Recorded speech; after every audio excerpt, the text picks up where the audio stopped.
Hello friends, मैं doctor Kiran Shete, orthopaedic surgeon, founder director, spinology clinic Pune. आज मैं आप सबके साथ सायाटिका जैसे प्रेजेंट होने वाले एक प्रॉब्लम के बारे में बात करूंगा। उसका नाम है पायरिफॉर्मिस सिंड्रोम। ये piriformis syndrome most of the time सायाटिका यानी कि पैर में जो दर्द होता है वैसे प्रेजेंट होता है, और बहुत बार ये स्लिप डिस्क है ऐसे समझ के उसकी ट्रीटमेंट की जाती है। परंतु कुछ फैक्टर्स है जिससे इसे डिफरेंशिएट किया जाता है और इसकी ट्रीटमेंट भी स्लिप डिस्क से काफी अलग है। ये पायरिफॉर्मिस होता क्या है? पायरिफॉर्मिस ये एक अपने शरीर में स्केलेटल मसल है, यानी कि एक मांसपेशी है। ये बटक एरिया में यानी कि सीट के एरिया में रहती है, और इसका मेन जो फंक्शन है वो है हिप का एक्सटर्नल रोटेशन करना। उसके साथ कभी कभी ये थोड़ा बहुत एक्सटेंशन एंड मामूली सा एब्डक्शन इसमें भी हेल्प करता है। ज्यादा इंपॉर्टेंट ये है कि इसका अटैचमेंट है वो sacrum like S2, S3, S4 up to S5 also, वहां से लेके वो बटक से लेके then it crosses the hip joint and वहां पे जो फीमर बोन है, फीमर बोन में ग्रेटर ट्रोकेंटर के एरिया में जाके अटैच होता है। इनिशियली ये तो फैन जैसा मसल चालू होता है और फिर आगे जाके इसका टेंडन बनता है, और टेंडन बन के वो ग्रेटर ट्रोकेंटर में आके अटैच होता है। ये मसल इतना इंपॉर्टेंट क्यों है? इतनी सारी मसल्स है बॉडी में, परंतु ये बहुत ही इंपॉर्टेंट है क्योंकि इसी मसल के नीचे से या बीच में से सायाटिक नर्व, जो आप सबको पता है कि स्पाइनल कॉलम से लंबर स्पाइन और S1 वर्टिब्रा से S1 नर्व रूट से बन के पैर में जाती है और पैर के मसल्स को और पैर से सेंसेशन कैरी करने में हेल्प करती है। तो ये जो सायाटिक नर्व है, जो कि सबसे बड़ी नर्व है बॉडी की, वो नर्व इस मसल से होती जाती है या मसल के नीचे से जाती है। और कभी भी इस मसल में यदि कोई प्रॉब्लम होती है तो वो ये सायाटिक नर्व को इरिटेट कर सकता है, और उसकी वजह से पेशेंट्स को पैर में दर्द होना चालू होता है, और वो सायाटिका यानी कि पैर का दर्द इसकी वजह से प्रेजेंट होता है, और उसे पायरिफॉर्मिस सिंड्रोम कहा जाता है। ये रहा पायरिफॉर्मिस मसल का महत्व। पायरिफॉर्मिस सिंड्रोम के दो मेन रीजंस हैं, और उसे दो टाइप में डिवाइड किया गया है उसके बेसिस पे। एक है प्राइमरी पायरिफॉर्मिस सिंड्रोम और दूसरा है सेकेंडरी। प्राइमरी का मतलब है कि ये मसल्स पायरिफॉर्मिस मसल जो है उसके स्ट्रक्चर में या the way sciatic nerve goes through the muscle, उसकी वजह से होने वाली प्रॉब्लम। फॉर एग्जांपल इसमें काफी वेरिएशंस आते हैं, जैसे कि स्प्लिट सायाटिक नर्व होता है। सायाटिक नर्व कभी कभी पायरिफॉर्मिस मसल के ऊपर और नीचे से जाती है या उनके बीच में से जाती है। ऐसे काफी वेरिएशंस है जहां पे सायाटिक नर्व का कॉम्प्रेस होना या इरिटेट होना काफी बार पॉसिबल हो जाता है और काफी बार होता है। इसे प्राइमरी पायरिफॉर्मिस सिंड्रोम कहा जाता है। सेकेंडरी पायरिफॉर्मिस सिंड्रोम में पायरिफॉर्मिस मसल को कोई इंजरी या इरिटेशन होने की वजह से होता है। फॉर एग्जांपल कोई ब्लंट ट्रॉमा हो गया हो, कोई गिर गया हो और वहां पे पायरिफॉर्मिस मसल को इंजरी हो चुकी है, या माइक्रो ट्रॉमास है जैसे कि रिपीटेटिव कोई एक्टिविटीज है जिसमें पायरिफॉर्मिस मसल कंटिन्यूअसली स्ट्रेच या कॉन्ट्रैक्शन, स्ट्रेच कॉन्ट्रैक्शन इस पोजीशन में जाता है, या वहां पे इश्चेमिक इफेक्ट आता है, जैसे कोई हार्ड सरफेस पे कंटिन्यूअस बैठा है या फिर कुछ ट्रैवल कर रहा है और हार्ड सरफेस पे बैठ के ट्रैवल कर रहा है और road is not very good, तो वहां पे कंटिन्यूअसली इश्चेमिक इफेक्ट, जैसे कि ब्लड सप्लाई वहां का कम होता है मसल का, और उसकी वजह क्योंकि जब भी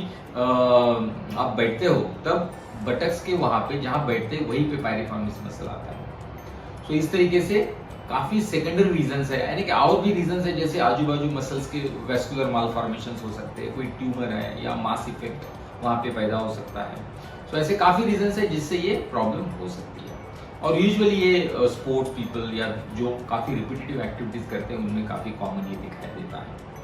इसका सबसे ज्यादा इंपॉर्टेंट जो सिम्टम है, जो कि एक प्रेजेंटेशन है, वो है बटक्स में पेन होना और उसका पेन पैर में चला जाना।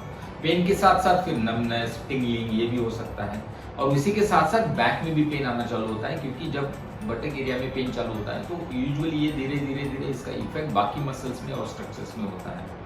ऑफ कोर्स ये यूजुअली क्रॉनिक प्रॉब्लम करके प्रेजेंट होता है, और कभी कभी इसे इग्नोर किया गया तो एक्यूट पेन लेके भी पेशेंट्स आते हैं। यूजुअली सायाटिका के सिम्टम होते हुए भी पैर की ताकत कम होना ये बहुत रेयरली होता है, पर ये इंपॉर्टेंट चीज़ होती है कि जब भी आप सायाटिका का पेशेंट एग्जामिन कर रहे हैं, आपको सायाटिका की तकलीफ है, तो आपको ये देखना ज़रूरी है कि ये सायाटिका पायरिफॉर्mis सिंड्रोम की वजह से है या फिर एक्चुअली स्लिप डिस्क या कोई और प्रॉब्लम की वजह से है। इसके बारे में आई थिंक मैंने ऑलरेडी एक वीडियो बनाया हुआ है। इसे डायग्नोस करने के लिए क्लिनिकल सस्पिशन, जब भी पेशेंट आता है तो डॉक्टर्स को इसका सस्पिशन करके उसे डायग्नोस करना बहुत जरूरी होता है, क्योंकि इसके ऐसे कोई स्पेसिफिक इन्वेस्टिगेशंस नहीं है। ऑफ कोर्स हम एक्सरेज करते हैं, एमआरआईज करते हैं, if required blood test to find out associated कोई एबनॉर्मलिटी है, परंतु किसी भी इन्वेस्टिगेशन में आपको इसका कोई ऐसे डायग्नोस्टिक फाइंडिंग नहीं दिखेगा। एट द मोस्ट आप पेल्विस एमआरआई भी करते हो तो भी मसल शायद अनलेस एंड अनटिल वहां पे कोई मालफॉर्मेशन है नॉर्मली दिखेगा।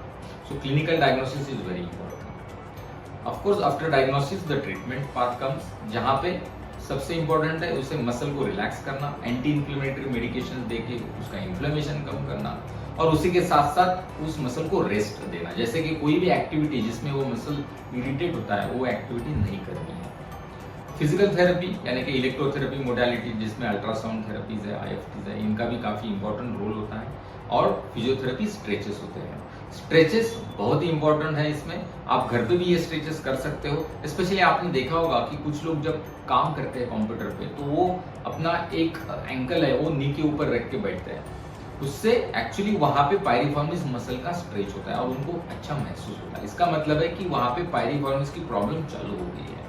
तो एनीबडी, आप जब भी आप खुद भी आप कभी भी ऐसे बैठने की आपको इच्छा होती है तो समझ लीजिए कि आपके पायरिफॉर्मिस को स्ट्रेचिंग की जरूरत है, या फिर आपको रिपीटेडली ब्रेक्स लेके स्ट्रेचिंग करना जरूरी है। इसी के साथ साथ आपको स्ट्रेंथनिंग एक्सरसाइजेज जरूरी होते हैं। बहुत रेयरली यदि फिजियोथेरेपी या स्ट्रेचिंग से यदि रिलीफ नहीं आता है तो हमें इसे वहां पे मसल के अंदर एक इंजेक्शन लेके, जिसमें फिर local anaesthesia plus anti inflammatory medication लेके उसे हम रिलीज कर सकते हैं, इन्फ्लेमेशन कम कर सकते हैं, और वो इंजेक्शन से ऑलमोस्ट 99% पेशेंट्स ठीक हो जाते हैं। ऑफ कोर्स इंजेक्शन के बाद उन्हें वो वापस ना आए, इसीलिए exercise, stretching, ergonomically sitting posture, जैसे कि प्रॉपर सिटिंग पोस्चर फॉलो करना बहुत जरूरी होता है।